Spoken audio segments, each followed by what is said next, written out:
नमस्कार दोस्तों, आप सभी का बहुत बहुत स्वागत है हमारे YouTube चैनल बिहारी कॉमर्स अड्डा पर।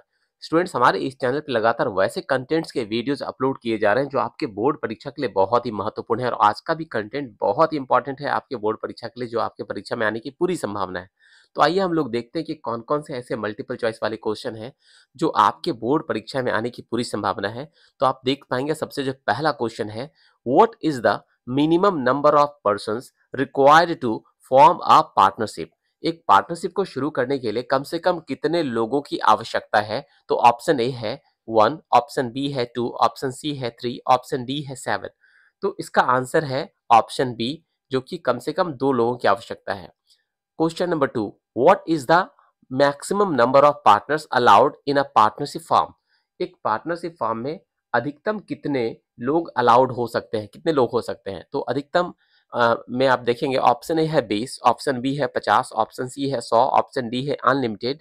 तो इसके आंसर जो है ऑप्शन बी 50 जैसा आपको दिख रहा होगा। और क्वेश्चन नंबर 3 है, विच of the following is not a characteristics of a partnership.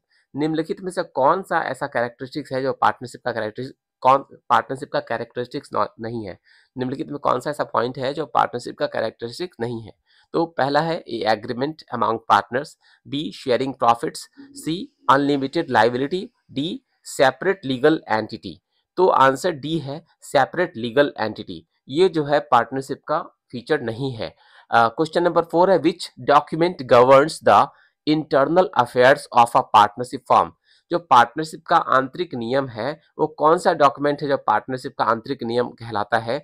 वो कौन सा ऐसा डॉक्यूमेंट है? तो ऑप्शन ए है पार्टनरशिप डीड, ऑप्शन बी है memorandum of association, option C है articles of association, option D है ट्रस्ट डीड। तो उसका आंसर है option A, partnership deed. Question number 5, what is the status of the Indian partnership act 1932 when there is no partnership deed.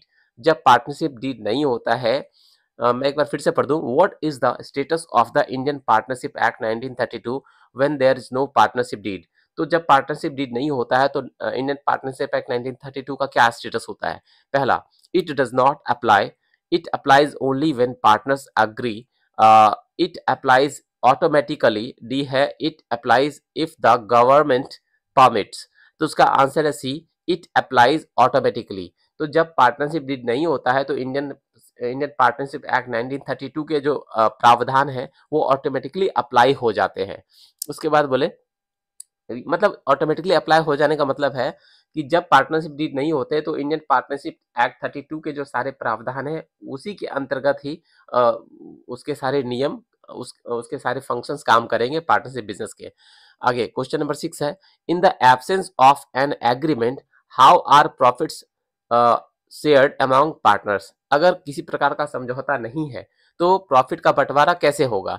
तो option A है equally, option B है in the ratio of capital contribution, option C है as per seniority, option D है none of the above. तो इसका answer है option ए, equality,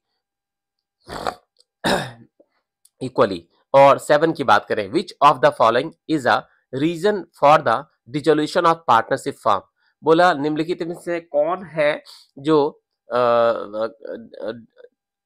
फिर से पढ़ दो 7, which of the following is a reason for the dissolution of partnership firm. निम्नलिखित में से कौन है जो साझेदारी व्यवसाय के विघटन का कारण है, डिसोल्यूशन का कारण है? पहला, A mutual agreement, B completion of a specific venture, C death of a partner, D all of the above. इसका आंसर है option D, all of the above. ये सारे रीजंस ऐसे हैं जिनकी वजह से पार्टनरशिप फॉर्म डिसॉल्व कर जाता है।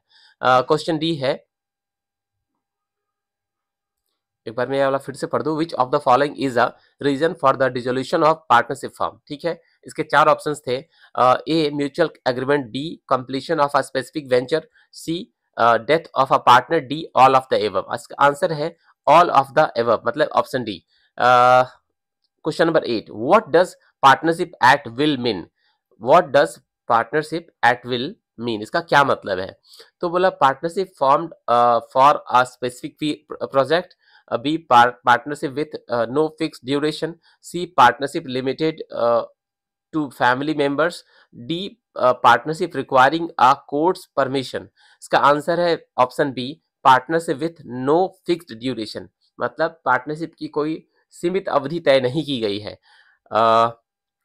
Question number 9, what is the liability of partners in a partnership firm.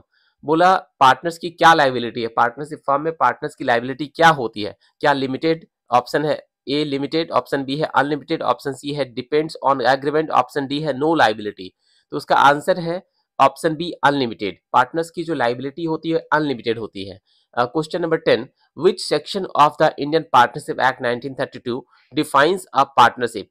बोला पार्टनरशिप को डिफाइन करने वाला कौन सा सेक्शन है जो कि पार्टनरशिप एक्ट 1932 में है। तो अकॉर्डिंग टू पार्टनरशिप 1932 कौन से सेक्शन में पार्टनरशिप को डिफाइन किया गया है। तो ऑप्शन ए है सेक्शन 4, ऑप्शन बी है सेक्शन 5, ऑप्शन सी है सेक्शन 6, ऑप्शन डी है सेक्शन 7।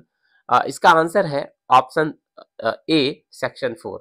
स्टूडेंट्स, इस तरह के लगातार वीडियोस आपको प्रोवाइड किए जा रहे हैं, काफी मेहनत कर रहा हूँ। अगर आप सभी को मेरा ये प्रयास अच्छा लग रहा हो तो प्लीज आप हमारे इस चैनल को सब्सक्राइब कीजिएगा।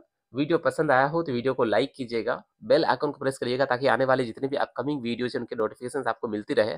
और हमारे चैनल के लिंक को अपने सभी दोस्तों के साथ शेयर कीजिएगा ताकि ज़्यादा से ज़्यादा स्टूडेंट्स हमारे इस चैनल से जुड़ पाएँ और उनकी परीक्षा की तैयारी शानदार हो पाए।